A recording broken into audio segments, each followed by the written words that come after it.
A continuación daremos solución a los problemas de la página 21 del dossier, inciso número 7, que tienen el siguiente enunciado.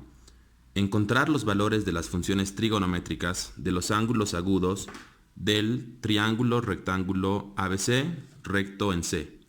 Y nos dan los datos de que el lado A minúscula mide 8 y el lado B minúscula mide 6 unidades. Lo primero que hacemos en este problema es dibujar un triángulo rectángulo, recordando que un triángulo rectángulo es aquel en el cual tenemos un ángulo recto, es decir, un ángulo de 90 grados, y también recordando que los lados que forman el ángulo de 90 grados se denominan catetos y el lado opuesto al ángulo recto se denomina hipotenusa. Entonces, por convención, vamos a darles nombres a los lados y a los ángulos, siendo el lado A minúscula opuesto al vértice A mayúscula y al ángulo alfa. El lado B minúscula es el lado opuesto al vértice B mayúscula y el ángulo beta. Y el lado C minúscula, que en este caso es la hipotenusa, sería el lado opuesto al vértice C mayúscula.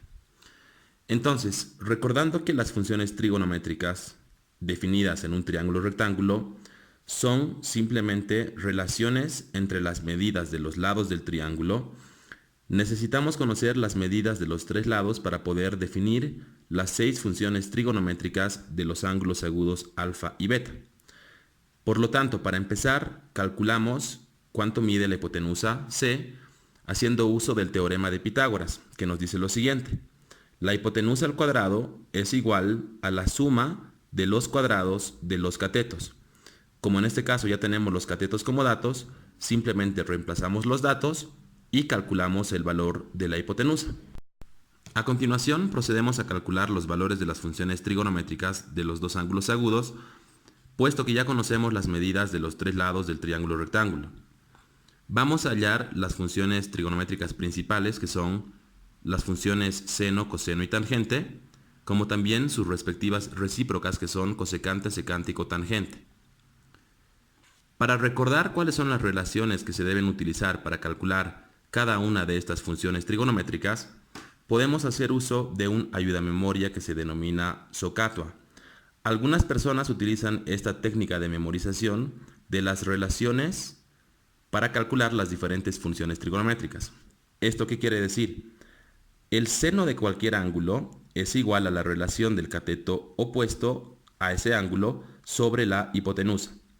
El coseno de cualquier ángulo es igual a la relación del cateto adyacente a ese ángulo sobre la hipotenusa. Y la tangente de cualquier ángulo es igual a la relación del cateto opuesto sobre el cateto adyacente a ese ángulo.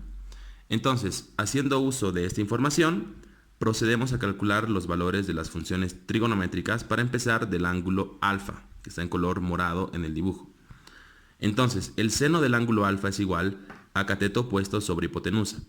El cateto opuesto al ángulo alfa es el lado A minúscula, porque está opuesto al ángulo. Entonces ponemos A en el numerador. Y la hipotenusa es el lado C minúscula, y ponemos C en el denominador. Reemplazamos los valores de ambas medidas de estos lados, y tenemos ya el valor de seno del ángulo alfa, que es igual a 4/5. Hacemos lo mismo para el coseno del ángulo alfa. El coseno del ángulo alfa es igual a la relación de cateto adyacente sobre hipotenusa. El cateto adyacente al ángulo alfa es el lado B minúscula. Y la hipotenusa es el lado C minúscula. Por lo tanto, reemplazamos los valores y tenemos que el valor del coseno del ángulo alfa es igual a 3/5. Y finalmente la tangente del ángulo alfa, que es igual a cateto opuesto sobre cateto adyacente. Ya vimos que para el ángulo alfa el cateto opuesto es A minúscula y el cateto adyacente, es decir, que está al lado del ángulo, que forma el ángulo, es B minúscula. Entonces ponemos A sobre B y la tangente del ángulo alfa, reemplazando los valores, es igual a 4/3, haciendo las simplificaciones correspondientes. Una vez calculados los valores de las funciones trigonométricas del ángulo alfa, bueno, las tres principales que son seno, coseno y tangente, procedemos a calcular las funciones trigonométricas recíprocas a cada una de estas. Recordando que el recíproco de un valor es aquel valor simplemente invertido, de modo tal que cualquier número multiplicado por su recíproco es igual a 1. Entonces, la función recíproca de la función seno es la función cosecante. Por lo tanto, la cosecante del ángulo alfa solamente debemos invertir el seno del ángulo alfa, que era 4/5. Ahora se pone el 5 en el numerador y el 4 en el denominador, y ya tenemos el valor de la cosecante del ángulo alfa, que es igual a la relación de hipotenusa sobre cateto opuesto. Después, la función recíproca de la función coseno es la función secante. Por lo tanto, como el coseno es igual a 3/5, simplemente invertimos esta fracción y tenemos que la secante del ángulo alfa es igual a 5/3. Y finalmente, la función recíproca de la función tangente es la cotangente. Entonces, como la tangente de alfa es igual a 4/3, simplemente invertimos la fracción y la cotangente de alfa va a ser igual a 3/4. Hacemos exactamente el mismo procedimiento para hallar las funciones trigonométricas, pero ahora las del ángulo beta. Ya conocemos cuáles son las relaciones para calcular seno, coseno y tangente, que estas nunca van a cambiar. Y se calculan estas funciones y posteriormente se calculan también las funciones recíprocas de cada una de estas.